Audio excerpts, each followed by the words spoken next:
Okay दोस्तों, सो हमने order किया है ये। सो गेस करिए क्या होगा ये। तो हमने ऑर्डर किया है कीबोर्ड ज़ेब्रॉनिक्स का। ठीक है, मॉडल वगैरह देखेंगे, मॉडल नंबर वगैरह। अरे बाप रे, वॉच पावर नहीं लिखा हुआ है इसमें।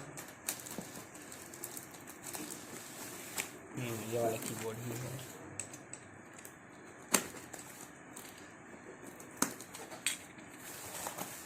तो दोस्तों ये है कीबोर्ड, हमारा कीबोर्ड। इस तरह का बबल रैप में आता है ये। हाँ देंगे ना पढ़ने के लिए। और इस तरह से इसको अनबॉक्स किया जाता है। ये देखिए,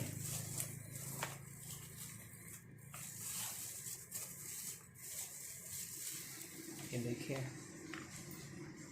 ये ज़ेब्रॉनिक्स यहाँ पर कंपनी है। ठीक है, इसको हम लैपटॉप में डाल के फिर टेस्ट करेंगे।